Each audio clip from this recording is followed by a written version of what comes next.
Hey everybody, this is Laurent Kuntz. This is the indictment of Sean Puffy Combs. Diddy got indicted and Diddy is done. If half the things in this indictment are true and provable, Diddy is finished. He's on Jeffrey Epstein level. He's on R. Kelly level. And some may even say it may be even worse. Some of the things that he's being accused of in terms of firearms and drugs and sex trafficking are extremely serious. Um, Sean Puffy Combs has had a long history of doing things that were questionable. Now he's in very serious trouble, and some might be saying that it's long overdue.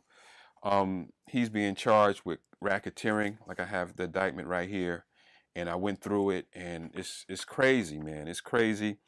They're saying that he ran a criminal enterprise. They're saying that his businesses, he had a lot of business. He has a lot of businesses, and they're saying that it's defined. His businesses are being defined legally as an enterprise, like a criminal enterprise. So they're charging him with racketeering, running a criminal organization, sort of like a mafia don or something. And they said the purposes of Combs's enterprise. It says operating a global business in the media, entertainment, and lifestyle industries, including, among other things, record labels, a recording studio, an apparel line, an alcoholic spirits business, a marketing agency, and a television network and media company. So this dude was for real. He really had built all of this stuff, but he used his enterprise to do some very bad things.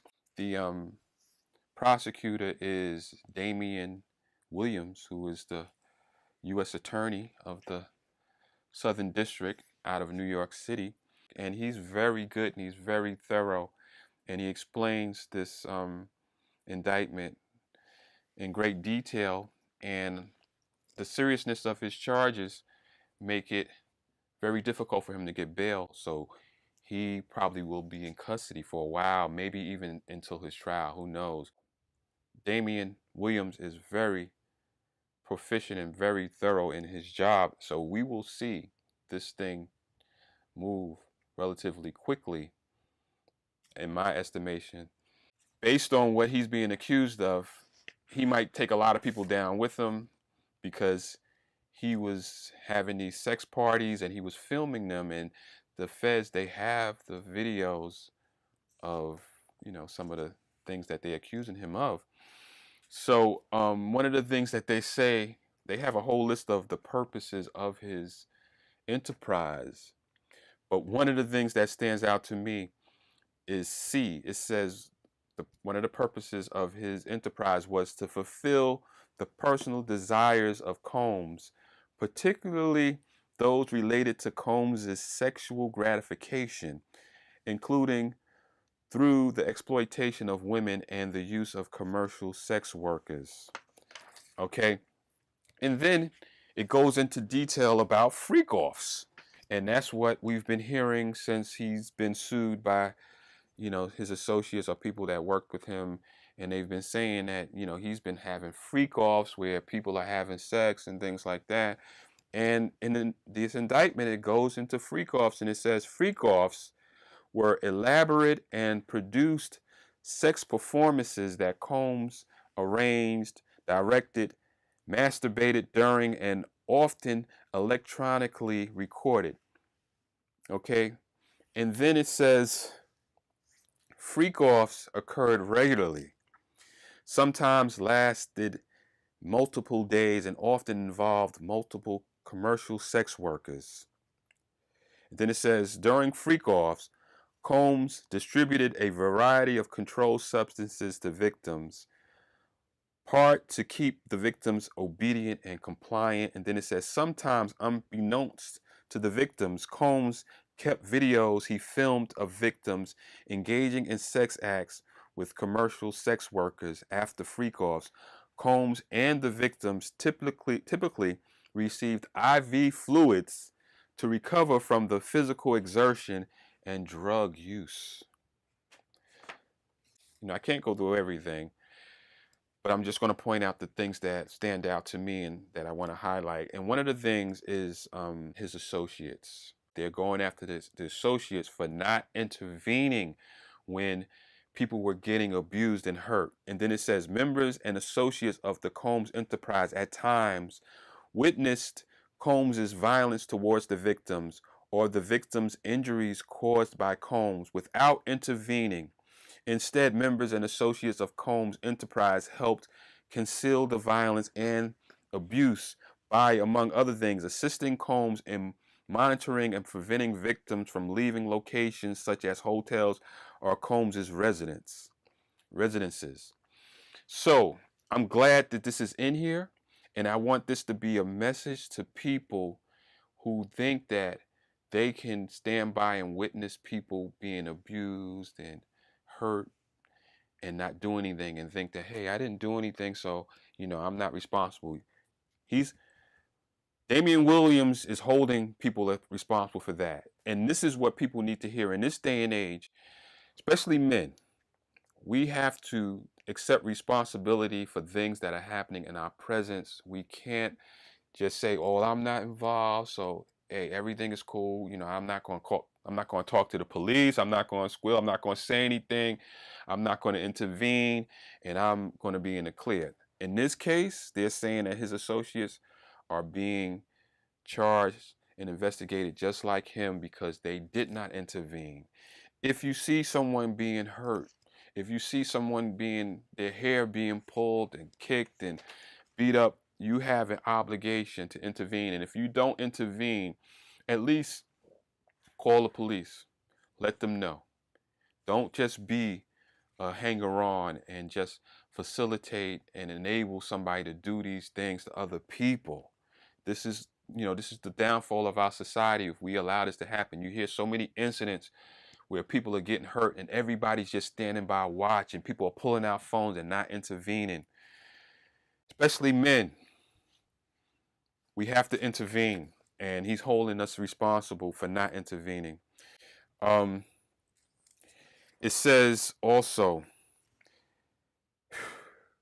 and this is like very bad. It says when employees witnesses to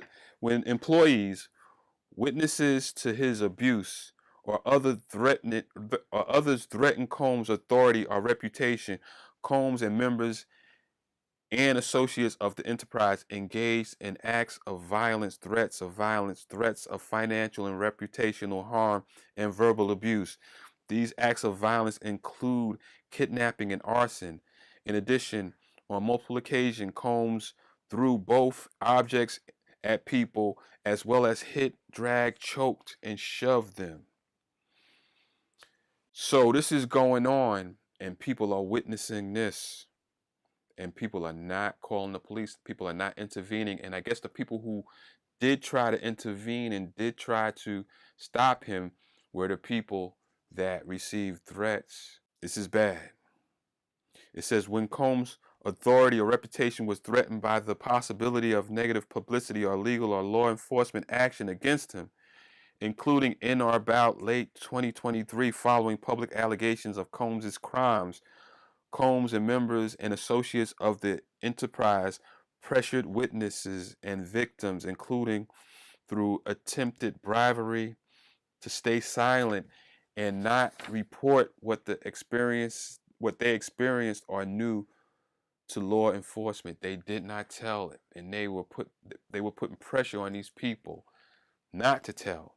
And then it says on phone calls, Combs and other members and associates of the enterprise, among other things, provided these victims and witnesses with a false narrative of events in the effort to conceal Combs' crimes.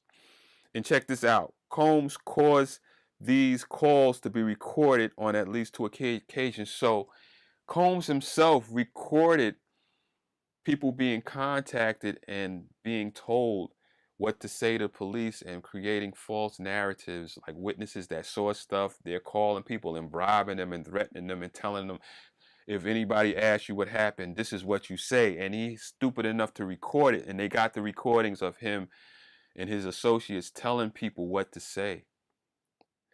This dude is sinister. If half of this stuff is provable and true, he's in a lot of trouble. He's on Jeffrey Epstein level. He's on R. Kelly level. Okay, it says the racketeering conspiracy. Underneath it says multiple acts involving kidnapping, multiple acts involving arson, multiple acts involving bribery, multiple acts indictable related to tampering with witnesses, victims, and or informants, multiple acts of indictable relating to forced labor. Forced labor, that's like slavery. You're forcing people to do labor. This is what this dude is being accused of.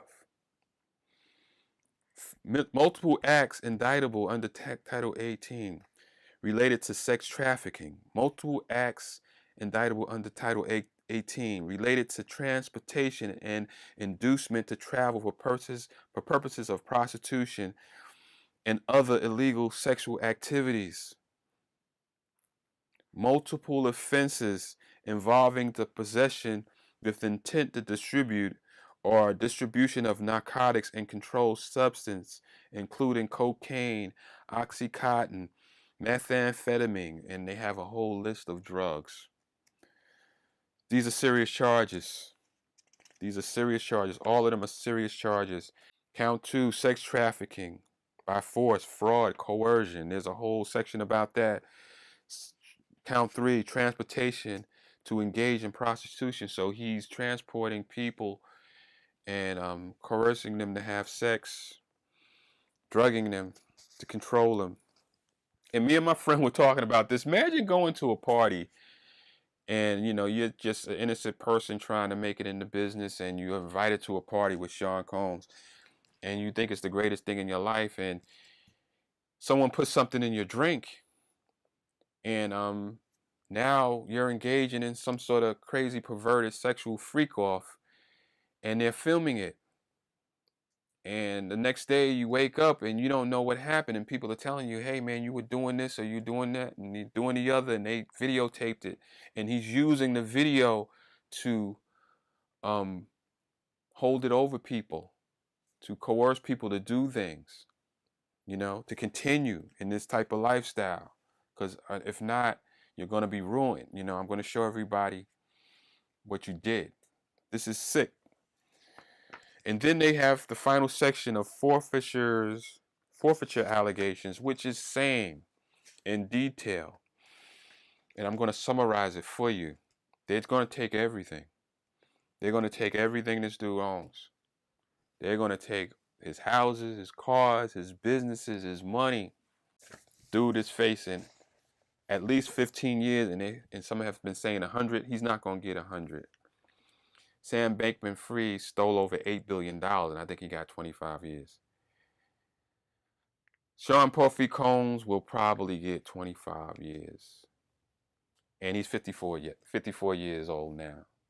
So, like I said, if half the things are provable that they're accusing him of, he's going to be in his 70s, in his late 70s, before he sees the light of day.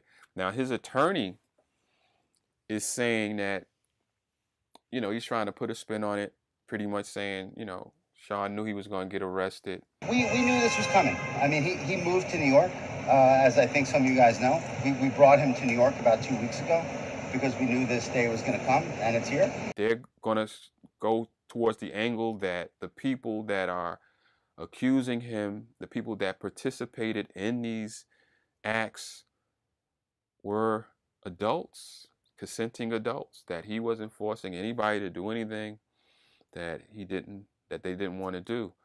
But then they have the video of him beating up Cassie, dragging her. She's trying to escape him, and he's beating her and throwing stuff at her and stomping her and dragging her. So I don't think that's going to fly. They're going to say, hey, but, you know, we have evidence that you do beat people up. So the angle that people are doing all these things for you on their free will, you know, that's going to be a hard one to prove. So if he's smart, he's going to plead guilty and just take his 20 years or whatever it is, because he ain't gonna be able to beat these charges, I don't think. So thank you once again for coming in and checking me out. And until next time, as always, peace and stay safe.